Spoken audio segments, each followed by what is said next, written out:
Olá, sejam bem-vindos, sejam bem-vindas. Pelo visto, nós já estamos ao vivo no Facebook e agora eu vou entrar ao vivo no Instagram.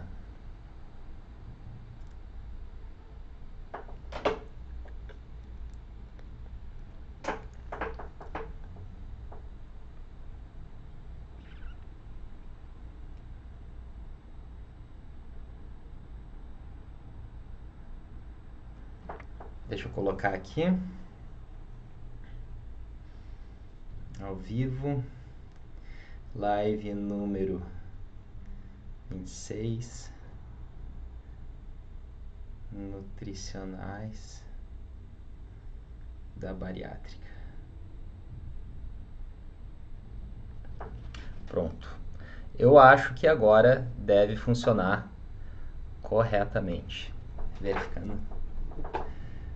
Olá, sejam muito bem-vindas, sejam muito bem-vindos. Estamos chegando na nossa live número 26. Tenho uma imensa alegria em dizer que estamos chegando na nossa live número 26, fruto de muito trabalho e de muita dedicação nesse trabalho da cirurgia bariátrica ligado à saúde mental. E eu quero dar uma notícia muito boa, porque acredito que ainda hoje nós chegaremos aos 3.000 seguidores aqui no Instagram. Estou muito feliz por isso, então quero pedir encarecidamente que se você consome meu conteúdo, me acompanha, eu conto muito com a sua ajuda para fazer o meu trabalho chegar a mais pessoas. Portanto, se você está comigo, pode curtir, pode comentar, pode compartilhar e interagir aqui comigo. Eu gosto muito de estabelecer também esse diálogo com toda a audiência. Então vamos direto ao ponto, gente. A live de hoje, eu trouxe à baila aí um artigo que foi publicado em 2016 na revista Obesity Surgery, que é a principal revista ligada à cirurgia bariátrica. E o tema de hoje, que eu achei muito interessante, é que esse estudo científico ele faz uma avaliação de quais são as barreiras nutricionais que o paciente bariátrico tem. Então, já que a gente está falando aqui de um estudo com uma metodologia científica, eu vou falar, e até porque é a forma mais recomendada da gente entender o resultado científico, é a gente analisando então primeiro como é que foi realizado esse estudo. Então esse estudo ele utilizou uma metodologia de pesquisa transversal, onde os participantes eles foram solicitados a relatar tanto o seu pré quanto o seu pós-operatórios, tudo aquilo que estava relacionado à cirurgia em si, tanto no pré quanto no pós, mas também foram solicitados que eles relatassem o seu comportamento alimentar, os seus hábitos alimentares e também como é que era a relação no que diz respeito a exercício físico. Então, de uma forma geral, os dados dessa pesquisa, eles foram todos coletados por métodos que são quantitativos e qualitativos, e eles ficaram disponíveis por um mês para que essas pessoas, então, respondessem a esse questionário. Então, como é que ele foi desenhado? Como é que eles avaliaram e foram atrás de quais são as barreiras nutricionais da cirurgia bariátrica nessa população? As respostas elas foram solicitadas por meio de um aviso, através de um boletim informativo mensal e também em alguns fóruns individuais em um site que presta suporte online para pacientes bariátricos. O critério para participar dessa pesquisa era simplesmente o fato de ter feito cirurgia bariátrica. Eles não foram específicos em qual modalidade cirúrgica. Todas as respostas elas foram confidenciais, elas foram enviadas sem informação e sem qualquer tipo de identificação pessoal. Então, geralmente, quando se faz uma pesquisa como essa, é solicitado um consentimento informado de que a pessoa está participando desse estudo, e todas as sessões da pesquisa elas incluíam um pequeno resumo para ajudar o paciente a identificar os diferentes tipos de acompanhamentos que ele tenha concluído ou que não tenha concluído. Como, por exemplo, acompanhamento com nutricionista, acompanhamento psicológico, atividade física e assim por diante. Os princípios do desenho desse estudo foram feitos sob medidas, justamente para construir e que foram também avaliadas, né, o nível de confiabilidade sempre que foi possível. Né? A pesquisa ela levava cerca de 15 a 20 minutos para ser concluída e nenhum incentivo em troca de responder essas pesquisas foi oferecido.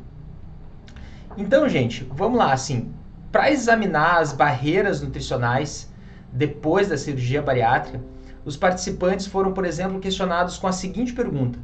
E isso eu gostaria que, se vocês possam responder, ou no Facebook, ou aqui no Instagram, qual foi a coisa mais difícil para você controlar em relação à sua alimentação depois da cirurgia bariátrica?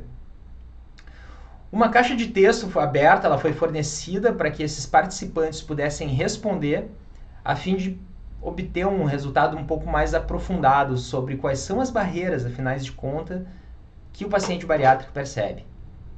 Então, essa pesquisa ela envolveu uma população de 440 respostas, né, e avaliações que foram analisadas.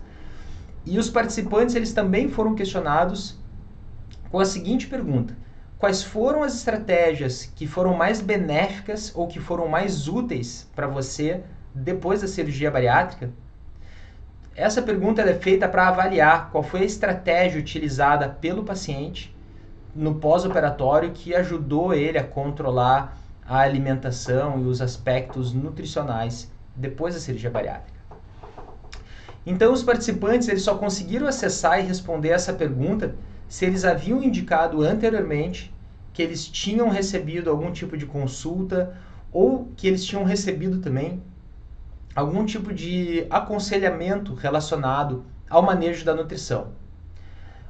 Dessas, né, 348 respostas foram adquiridas e 330 respostas foram incluídas nas análises.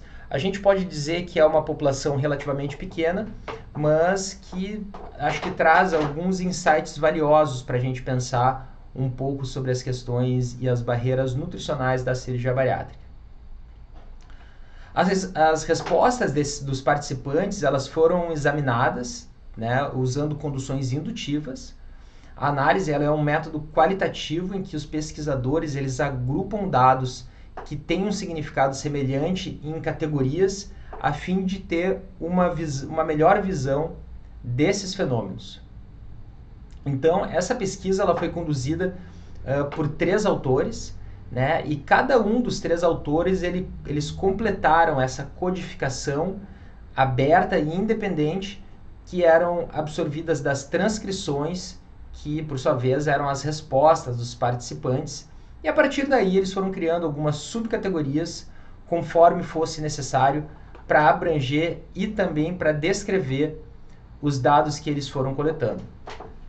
Então, seguindo essa codificação, os autores puderam identificar alguns temas repetidos e foram, a partir daí, criando títulos de ordem assim, mais principais, né? E os dados foram, então, agrupados e foi criado um manual de codificação para conseguir classificar alguns aspectos que eram recorrentes na narrativa do paciente bariátrico. Então, a concordância ela teve que ser encontrada entre os 3 pesquisadores para que uma resposta fosse categorizada, alcançando assim uma triangulação dos dados. Bom, gente, então vamos lá. A cirurgia bariátrica ela é amplamente considerada um tratamento eficaz para a obesidade, mas apesar de ser amplamente aceita e utilizada, algumas pesquisas indicam que o reganho de peso em alguns pacientes bariátricos é muito comum.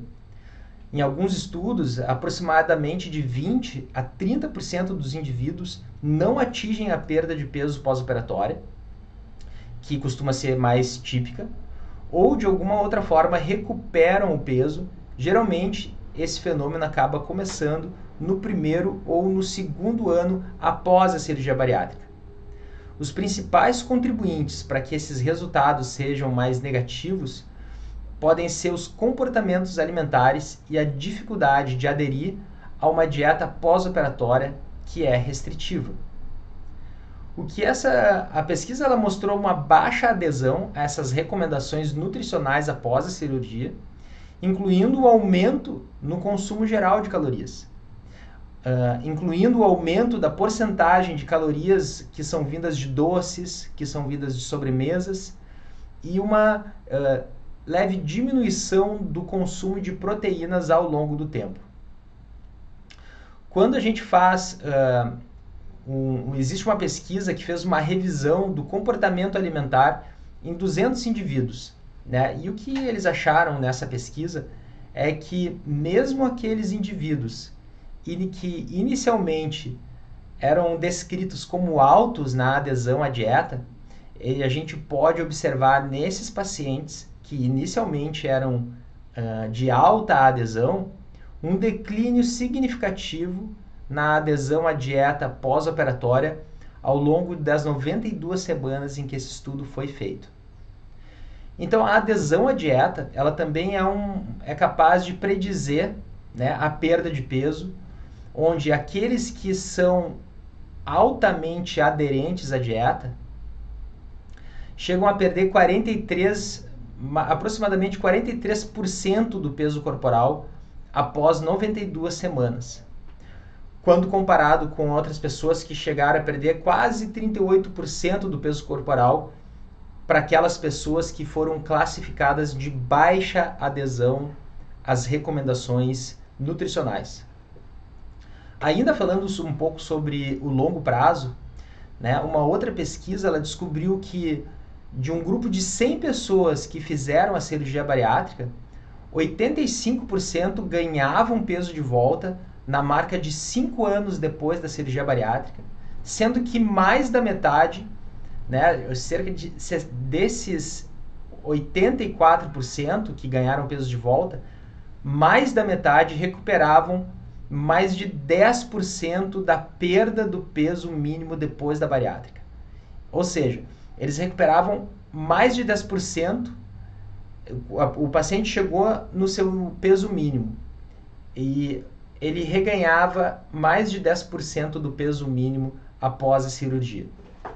Então, gente, uma dieta pobre e uma falta de cuidados do acompanhamento nutricional, isso está bastante claro já, né? O quanto ele está associado a esse ganho de peso. Então é muito importante a gente conseguir ajudar o paciente bariátrico a melhorar e também a manter essas melhorias nos comportamentos alimentares, porque isso provavelmente vai ter um impacto muito positivo no resultado, especialmente no longo prazo. Mas, infelizmente, essa é uma área de pesquisa que ainda recebeu uma pequena e modesta atenção. Então, a gente está aqui justamente para ocupar esse buraco que nós temos hoje na atenção de longo prazo, na atenção na mudança de comportamentos de longo prazo.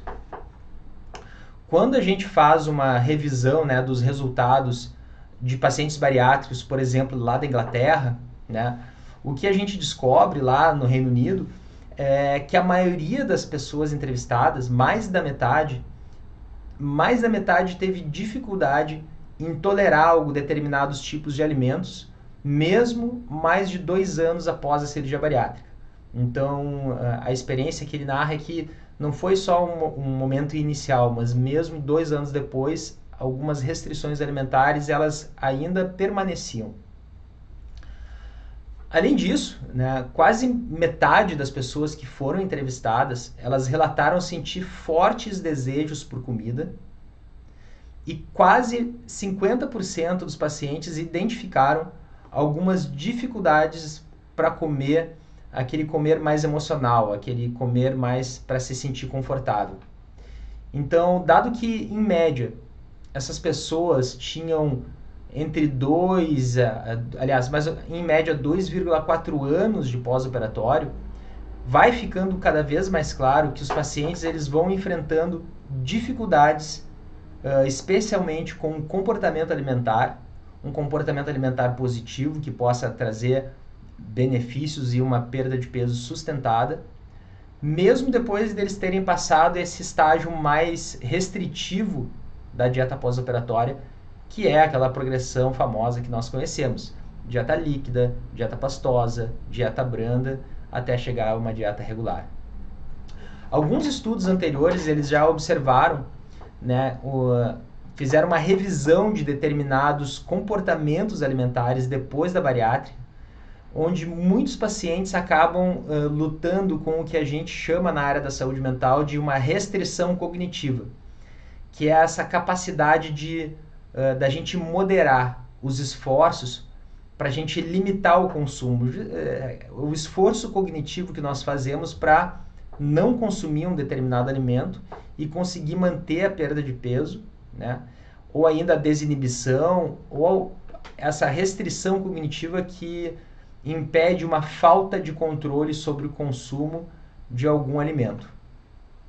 O que essa pesquisa mostrou é que muitos pacientes eles relatam verdadeiramente aumentos nessa restrição cognitiva e uma diminuição nessa desinibição após a cirurgia. Agora, por um outro lado, eles não experimentar esse tipo de mudança, né, essa diminuição na desinibição, pode ser uma explicação para que alguns resultados de peso fiquem abaixo do ideal para tantos pacientes. Quando a gente revisita, né, uma avaliação qualitativa do comportamento alimentar dos pacientes, a dificuldade para controlar o estresse emocional foi identificado como um gatilho para que a pessoa acabe comendo em excesso.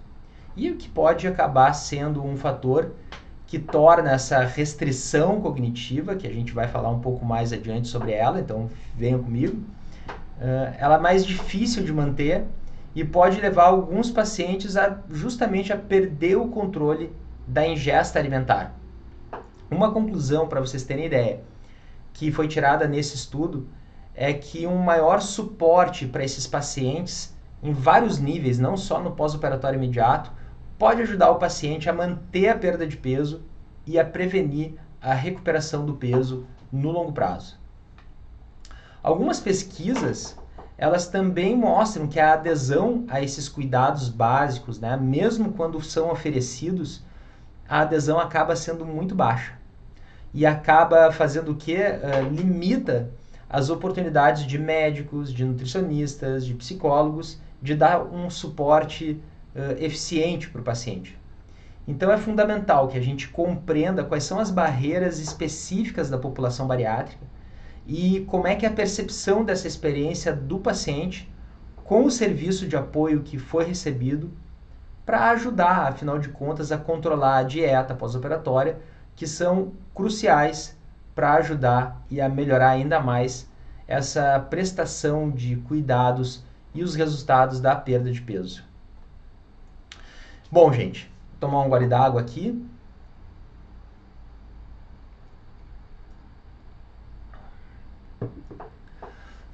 Vamos falar um pouco então sobre esses resultados desse estudo de 2016 que eu estou trazendo para vocês. Os resultados do estudo eles dão bastante crédito a outros achados e outras pesquisas anteriores que indicam que a adesão às recomendações nutricionais pós-operatórias é de fato uma dificuldade para muitos pacientes. Por um outro lado, quando a gente faz uma análise das respostas dos pacientes em relação às barreiras nutricionais um pouquinho mais específicas, o que se destaca é o quão complexo é um problema nutricional para o paciente e apoia que alguns pacientes podem requerer uma maior frequência ou até mesmo uma maior intensidade ou até mesmo uma maior variabilidade de serviços mais personalizados para que a gente consiga mudar e manter comportamentos alimentares positivos depois da bariátrica.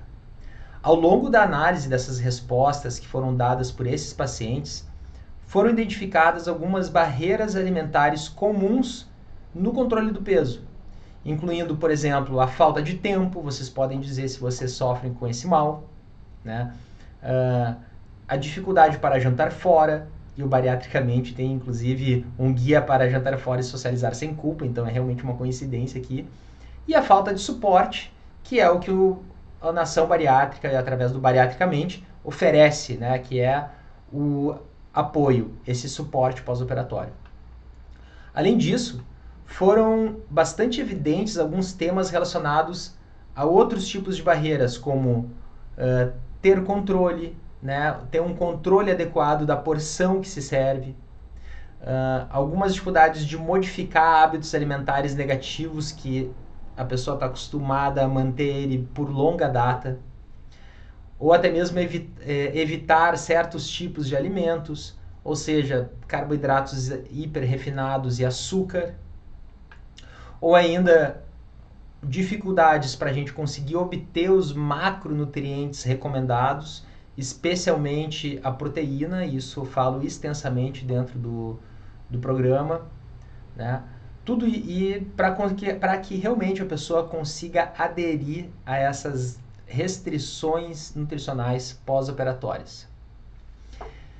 Inicialmente, falando um pouco sobre o desenho desse estudo, né, essas barreiras elas foram separadas em barreiras psicológicas, que a gente pode falar que são as tentações emocionais, né, as barreiras fisiológicas, que estão mais ligadas a um aspecto de logística, mas acabou ficando bastante claro que existe uma sobreposição bastante significativa entre essas duas categorias, entre a categoria psicológica e a categoria fisiológica, né? Então foi criado uma terceira categoria chamada psicofisiológico, e a gente vai falar um pouco sobre elas. Por exemplo, teve um dos participantes que ele escreveu mais ou menos assim: pensar que eu posso comer mais do que posso.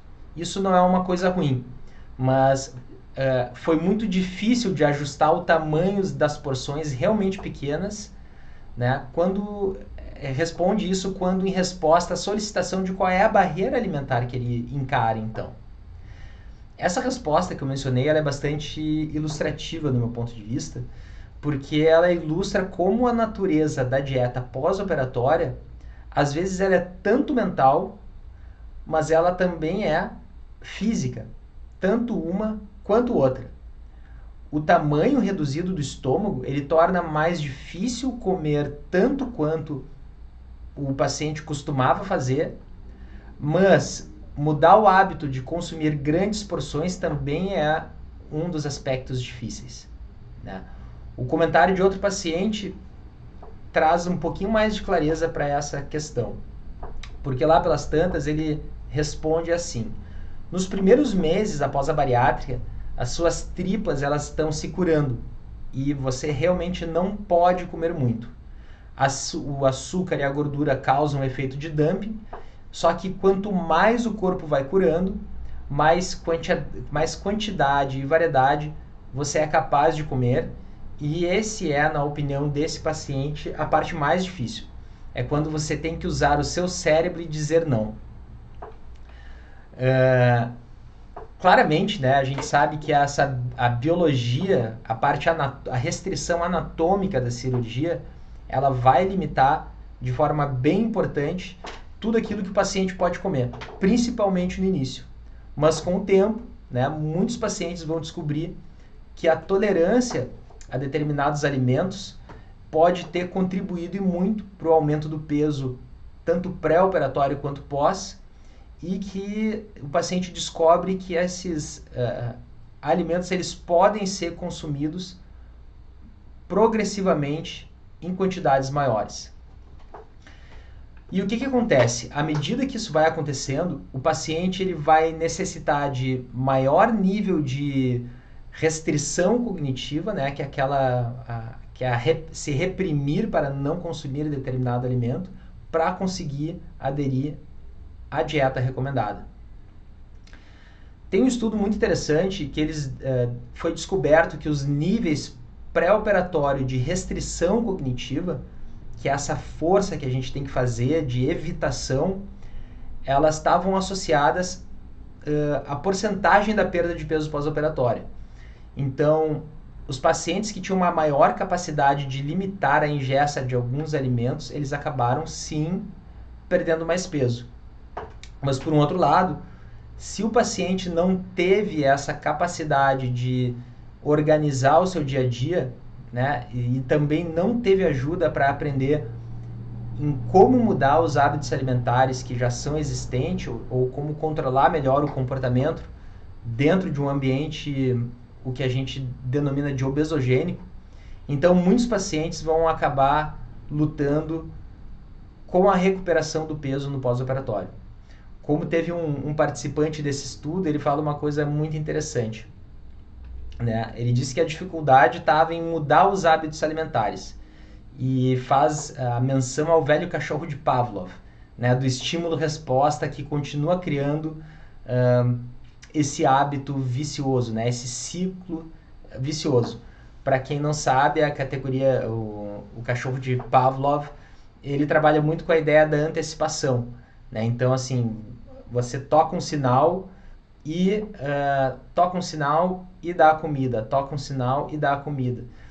A partir de determinado momento, como vai ficar muito associado o sinal com a comida, pelo simples fato de tocar o sinal, o cachorro vai começar a salivar, porque ele consegue antecipar a resposta que ele vai obter se ele diante de determinadas circunstâncias. Ó, viu? Vamos lá, Andréia. Agora, tem uma subcategoria que foi criada dentro desse estudo, muito interessante, porque talvez vocês saibam, talvez não, mas eu sou psicólogo, sou psicanalista e sou instrutor, né, certificado pela um instituto de comer consciente, que é o Mindful Eating Training Institute, né? Então, uma das subcategorias que foi encontrada aqui foi a categoria de atenção plena, ou a categoria de mindfulness. E ela foi incluída no título psicofisiológico, justamente por causa dessas semelhanças encontradas nas respostas, que tem a ver muito mais com a consciência do seu próprio comportamento alimentar e também a consciência das respostas corporais. O que são respostas corporais? Fome, sede, saciedade, estar cheio e aí por diante. Um dos temas mais comuns nessa subcategoria foi a fome emocional, ou que numa tradução literal a gente chamaria assim, a fome de cabeça, né? A fome da cabeça. Essa ideia foi ilustrada por um participante que ilustrou a sua dificuldade da seguinte maneira. Ele diz assim: ouvi o meu estômago em vez da minha cabeça. Só porque é hora de almoçar não significa que eu devo comer. Esse tipo de resposta específica mostra como alguns pacientes eles podem não ter essa capacidade de perceber e de ler com eficácia os sinais fisiológicos da fome e, em vez disso, é capaz que o paciente coma com base em outras pistas, às vezes pistas sociais, às vezes pistas psicológicas, como, por exemplo, a hora do dia, a pessoa entende que chegou a determinada hora, eu tenho que almoçar, ou até mesmo por tédio, por quadros de apatia, por quadros de tristeza. Tem um outro participante que ele ainda declarou a barreira nutricional dele da seguinte maneira. Ele diz: saber quando eu estou cheio, né, seja mentalmente ou fisicamente. Ou seja, essa sensação de estar cheio se mostra como algo muito fundamental. Claramente, tanto administrar essa dieta pós-operatória, ela não requer apenas aprender o quanto o novo estômago pode consumir, mas ela significa também a possibilidade de treinar esse indivíduo para se auto-monitorar e para desenvolver algo que é próprio de nós seres humanos, que é a autorregulação, de maneira que a gente pode ter uma melhor adesão. Só para vocês terem ideia, no total, cerca de 86% das pessoas desse estudo indicaram uma ou mais barreiras que são categorizadas como de natureza psicofisiológica. Eu vou repetir isso para vocês porque esse é um dos dados mais impressionantes. Quase 90% dos participantes desse estudo indicaram uma ou mais barreiras categorizadas de psicofisiológica. Então, gente, a complexidade dessas barreiras acaba afetando a maioria dos pacientes e pode necessitar, sim, de um suporte de longo prazo para o sucesso do tratamento. Bom, um outro componente desse estudo, lembrando que eu estou no Facebook e no Instagram aqui, um outro componente desse estudo que foi muito importante foi analisar os serviços que esses participantes relataram ter completado após a bariátrica, para saber se eles foram úteis ou não para o gerenciamento nutricional, para o gerenciamento, né, das recomendações nutricionais, vamos dizer assim. O que rapidamente se tornou muito evidente é que, apesar da maioria dos participantes, mais de 60%, relatar pelo menos a utilização de um serviço, né, fornecido pela instituição bariátrica, a gente pode observar um número significativo de participantes que não estava recebendo necessariamente a ajuda completa que eles precisavam. Quase 30% dos participantes indicaram que não receberam serviços, né, ou que receberam serviços que não foram úteis, ou que não usaram os serviços oferecidos. Além disso, 22% das pessoas relataram buscar algum tipo de serviço por conta própria, né, por livre iniciativa, e embora algum desses indivíduos fizessem essa busca para complementar aquilo que eles recebiam dos seus serviços de referência.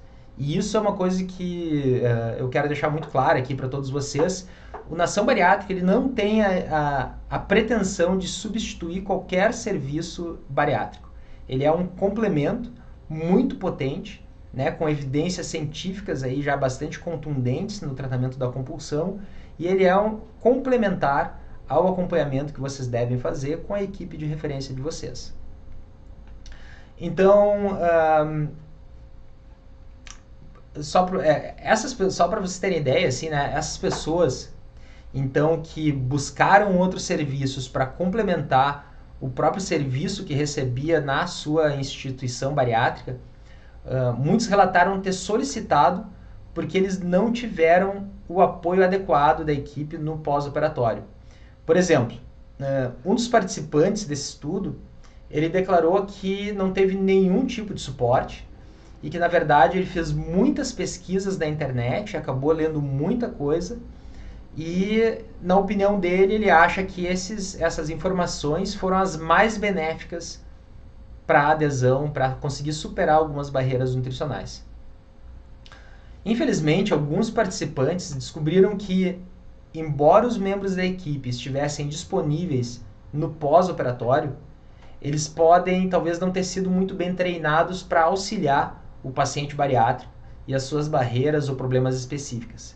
E isso certamente é uma questão bem importante, né? O universo, digamos assim, da cirurgia bariátrica ele é muito marcado por questões específicas. Então, é fundamental a gente ter pessoas que sejam um pouco mais especializadas nessa área para que a gente tenha um suporte adequado, um bom entendimento do que o paciente está nos falando. Só para vocês terem ideia, teve um paciente nesse estudo que ele observou o seguinte, ele dizia assim, né, eu não sei se o nutricionista me ajudou muito, não achei muito informada sobre o meu problema particular. Ou seja, dada a complexidade que foi já discutida anteriormente dessas barreiras que muitos pacientes enfrentam, parece fundamental que a equipe seja treinada, que a equipe seja educada sobre como lidar de forma mais eficaz com as questões nutricionais pós-operatórias. Isso inclui não apenas a barreira psicofisiológica, como controlar essa fome emocional, e também de desenvolver melhor essa ideia de restrição cognitiva, porque ela tem dois lados. Se é, por um lado, a capacidade que nós temos de analisar, né, os impactos do consumo de determinados alimentos na nossa saúde, a gente sabe que a mentalidade proibitiva ela costuma aumentar ainda mais o valor do alimento. Então, muitas vezes faz com que o paciente fique extremamente, demasiadamente ocupado com a evitação de determinados alimentos. Isso requer um dispêndio de energia psíquica bastante grande. Então, conseguir controlar não somente a fome da cabeça, mas também trabalhar essa questão da restrição cognitiva, e é muito importante conseguir trabalhar essas barreiras específicas para o paciente bariátrico, incluindo a síndrome de Dumping, incluindo estenose, incluindo a incontinência, náuseas e todos esses sintomas que nós estamos acostumados e que nós temos relatado na literatura científica.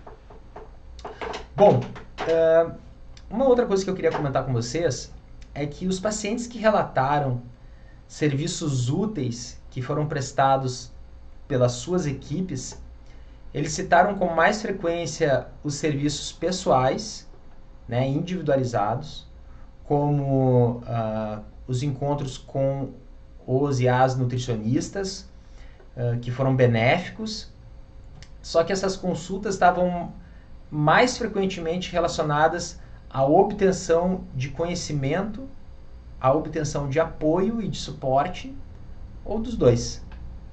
Além disso, foi ficando muito evidente que a facilidade e a frequência do contato desses indivíduos foram muito importantes para os bons resultados de longo prazo. Os termos, por exemplo, frequentemente, regular, estar de plantão, né, foram encontrados com bastante frequência nas respostas desse paciente, indicando que esse serviço, esse atendimento individual, ele foi útil. E os participantes ainda indicaram que eles gostaram da capacidade, né, da possibilidade de contatar esses profissionais com perguntas por telefone ou por e-mail. E então fica o reforço aqui para vocês, se tiverem alguma pergunta para me colocar, tragam aqui no Instagram também, eu faço questão de responder a cada uma delas. Falando sobre isso, né, teve uma participante que escreveu que, mais ou menos assim, ver a minha nutricionista e poder ligar, enviar um e-mail a qualquer momento foi inestimável. Ou seja, talvez não somente a questão da especialidade profissional, mas essa disponibilidade, né, de poder ligar, de poder enviar um e-mail, de ter acessibilidade. E certamente a internet é algo que facilitou, e esse processo da pandemia também ajudou a acelerar esse processo de disponibilidade, de maior acessibilidade. Teve uma outra pessoa que afirmou assim, a nutricionista que eu vi no pós-operatório me ajudou a criar alguns planos de refeições e era fácil de encontrar quando eu tinha dúvida. Enfim, gente, embora os padrões de acreditação eles recomendem que os participantes eles recebam um acompanhamento pós-operatório bastante consistente, várias instituições elas podem não ter realmente um cuidado contínuo no local, mais especificamente ligados à saúde mental e à nutrição. Na verdade, vamos falar um pouco então sobre dados, né? É o que a gente está falando aqui o tempo todo, mas alguns estudos mostraram que entre 50% e 90% dos pacientes não recebem aconselhamento nutricional pós-operatório. E essa pesquisa é de 2016. Ainda que outras pesquisas indicam, né, que existe melhores resultados quando a gente tem uma continuidade dos cuidados. Então, o aumento do uso de recursos digitais, eletrônicos, pode ser muito adequado e ser um método para fornecer uma maior frequência, uma maior intensidade, uma maior adesão e uma melhor comunicação com o paciente que operou. Finalmente, a fim de conseguir fornecer tanto conhecimento como suporte para comportamentos alimentares que venham a ser positivos. O uso da internet e da tecnologia, ela pode limitar algumas barreiras do acompanhamento, né? Mas, por exemplo, muitos pacientes bariátricos, eles moram em áreas rurais. E às vezes torna mais difícil a ida até o centro cirúrgico, até a capital, né, até uma cidade maior. E que é exatamente o que um paciente mencionou dentro desse estudo. Ele falou assim, eu me mudei para outro estado antes de poder usar os serviços. Então, a gente pode ter como estratégia a teleconferência ou os teleatendimentos, né, que podem ser utilizados para fornecer mais serviços pessoais aos pacientes e certamente ajudaria a evitar essas interrupções no atendimento para aquelas pessoas que têm dificuldade de acessar as suas instalações devido ao impedimentos de distância física, né, de impossibilidade de tirar uma folga de trabalho e assim por diante. Um outro estudo menciona ainda algo muito interessante, porque foi um estudo piloto, na verdade, mas que investigou o uso do aconselhamento nutricional durante os primeiros 4 meses após a cirurgia bariátrica. E o que eles descobriram é que barreiras como essa acabavam impedindo muitos participantes de comparecer presencialmente nesse aconselhamento individual. Então, os autores recomendaram realmente o uso da tecnologia interativa baseada na internet, na web, a fim de fornecer e manter a consistência do atendimento. E conseguiram ver o benefício potencial da gente conseguir estender essa frequência de comunicação pós-operatória, quando o paciente pode acabar apresentando maior barreira para um comportamento alimentar positivo. Um outro pequenininho estudo piloto examinou ainda o uso de uma intervenção cognitivo-comportamental para melhorar essas patologias do comer, né? Essas patologias alimentares. E os autores desse estudo encontraram evidências preliminares, não são ainda assim definitivas, mas já são evidências preliminares de que apoiar, né, esse tipo de suporte também por telefone. Agora, um fator que deve ser considerado mesmo com o aumento do uso é o custo para o paciente, né? Prestado os serviços que são prestados para o paciente, o que ele vai ter que despender financeiramente por causa disso, porque geralmente não são serviços que são cobertos pelo plano de saúde ou tem que acabar contando com pagamentos de terceiros. Por exemplo, teve um participante desse estudo que ele escreveu assim: eu não voltei ao nutricionista porque eu não estava coberto pelo meu plano e eu não estava muito feliz com a equipe.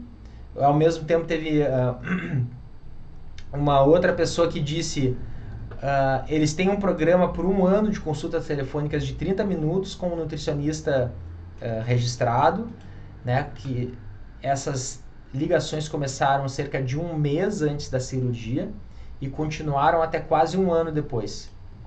O nutricionista também está disponível por e-mail quando necessário, né, e o custo disso era de $1.400, né, mas não era coberto pelo seguro.